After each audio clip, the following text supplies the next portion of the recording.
Hello everybody, it's FIX Games and welcome back to another how to fix crossout video. And today we're going to be discussing what I think is actual Russian bias in this game, which are going to be the pack prices. So you're guys can see like all of the packs in the game, really, like even the ones that are discontinued, like the tram pack. And that's why you guys can see like these are NA on the prices. These are actually like the translations on how expensive these are. And I'm gonna show you guys why these numbers here are really just unfair.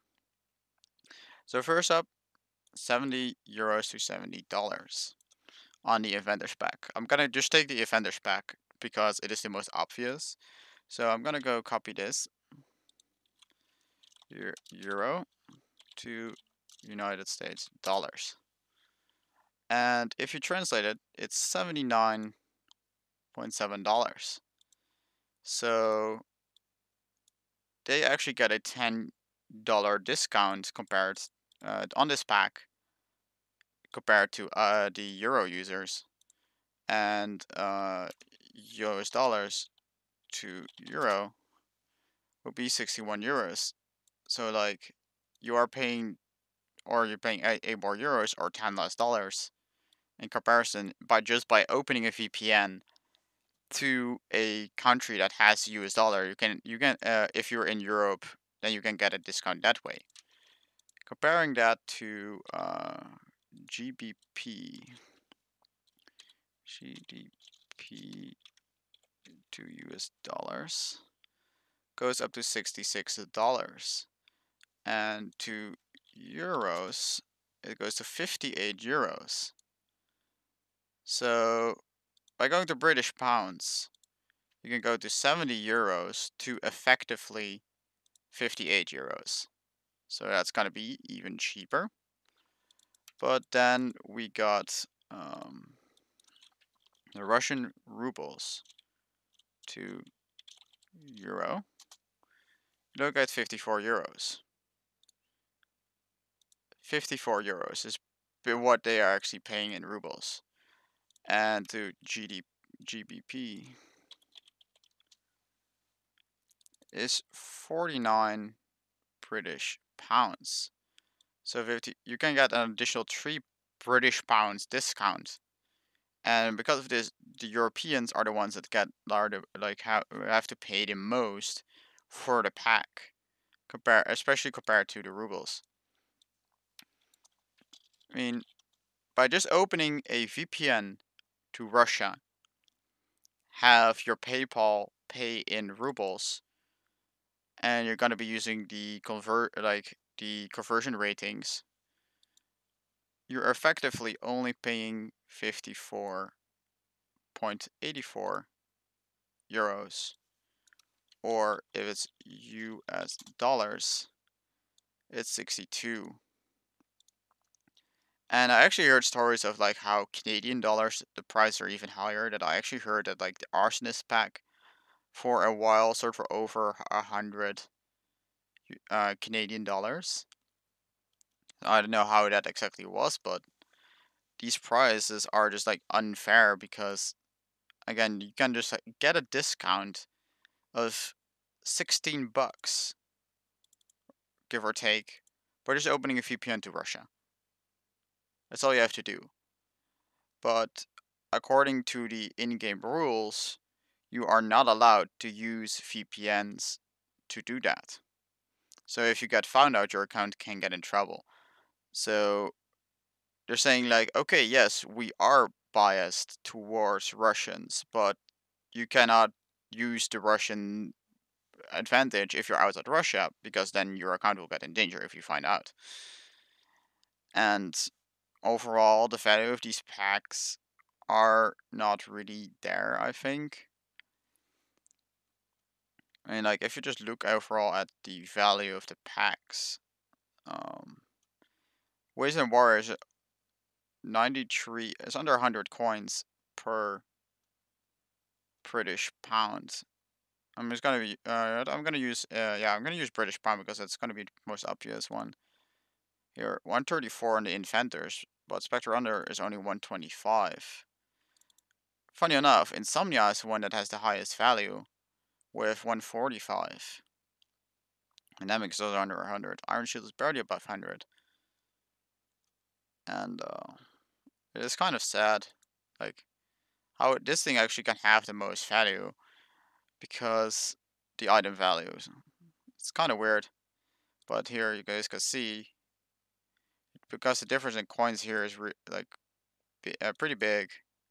While the actual value of the in-game pack here is actually less on the Inventor than on the Spectral Hunter.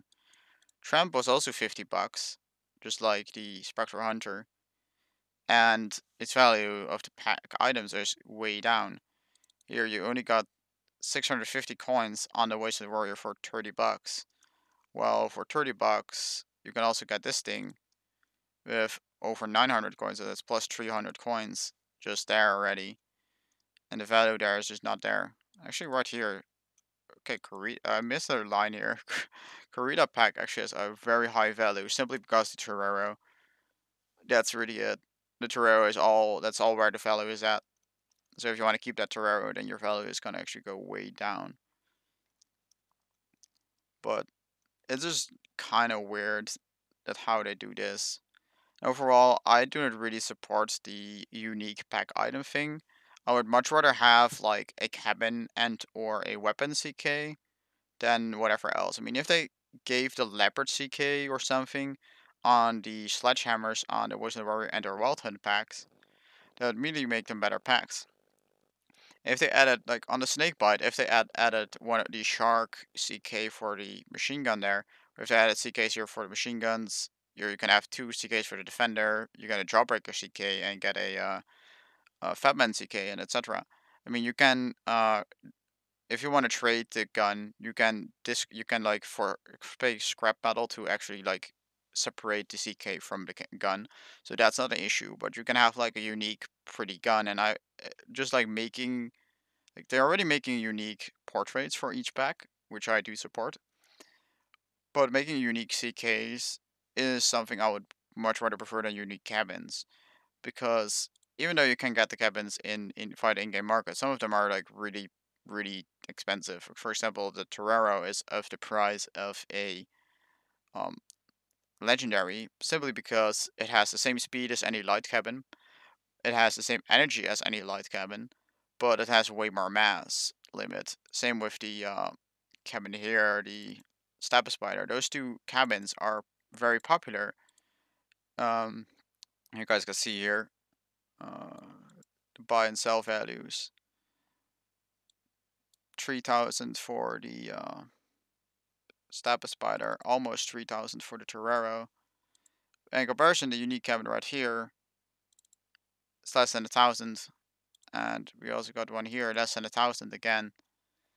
And then we're gonna go for here 652, 350 for the Spectre Hunter. That's not really any more expensive than a regular cabin, and really the only reason why it's so cheap because everyone is buying the spec for the Capcan, and nobody wants the cabin, so that's why there's a really big influx of cabins that people don't want. Trampa here, that one, those are ones are the ones that are kind of expensive, but those are rare cabins instead of like the epic cabins, so the value there is still not quite there. Kind of have these all collapse again, and kind of sad that only the tramp one is here. Like the rest of them are not here, the old packs, so I can't really show you the other old packs. But I wish they would just redo the packs and overall lessen the amount of packs, because if you guys don't know, I actually heard.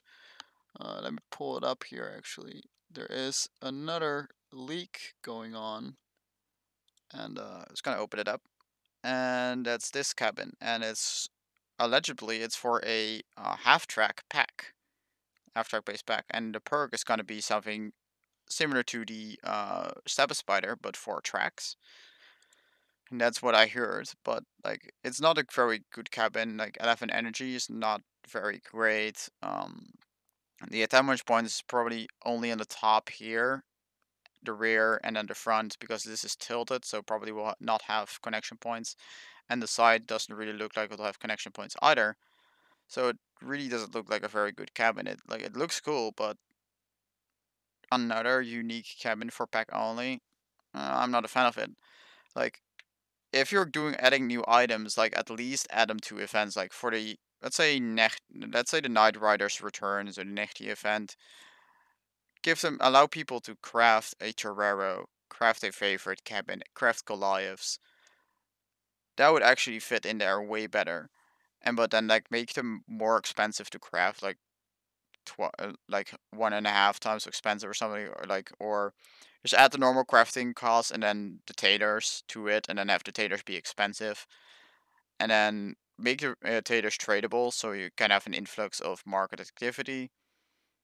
Something like that would be way healthier than just having these items be absolutely pack only. I mean, the Golden Eagle engine. I don't know if I can actually find it. Golden Eagle, yeah, here it is. It's a epic engine. It's not very expensive, but the price was at some point it was 100 coins or something, and it's now slowly going up to almost 200, and it will keep on going up if people keep buying it up. And it's never gonna return. Like, it's not a very good engine, but it can be there for art builds, and some people will want it, and it's gonna be way harder to get than most other epics. Well, if it keeps on rising, and like they're already doing better with adding more stickers to the packs. That's something that I'm already pretty happy with. Like, that's a good way of monetization. And okay, the unique armor, they did add that armor to the prestige levels, so that's also a good thing. But the pandemic packs armor parts have not been added to the prestige levels, which is still like something that I think they should add to the prestige levels. And yeah, it's just go make events like in War Thunder. Like Gaijin's other game has, for example, this winter event. If you grind your ass off non-stop, you can get or pay. You can get 2 unique premium vehicles you cannot get in any other way, and they're basically translate to a 20 buck pack and a 40 buck pack in what's right here.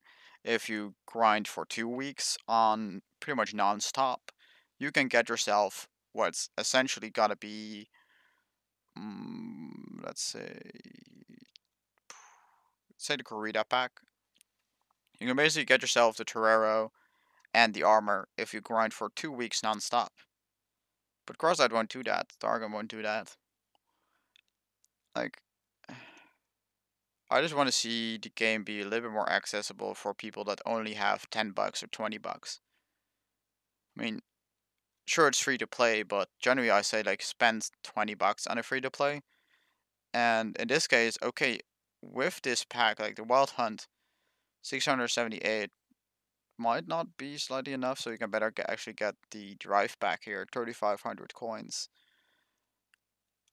With 3,500 coins, you can get yourself a full epic based loadout on a 7K vehicle for 25 bucks, and then you can have any one vehicle with epics, and then rare wheels, or rare moving parts, or maybe even hovers. You can get yourself 4 hovers pretty easily for that price. You can pretty much make any loadout with epics you want for 25 bucks. So in that regard, these packs are not too bad, but the unique items in there do have to be reworked a little bit. Like the decor, that was a good thing. I liked to see the unique decor. But again, just epic cabins is a bad thing for the economy, because if another really good cabin shows up, like the Steppe Spider and the Torero, people are not going to be happy at all. So I hope you guys enjoyed watching this video, and if you guys have a different opinion or potential solution to this issue, be sure to comment down below or join the Discord and come and contact me there. And I'll see you guys all next time. See ya.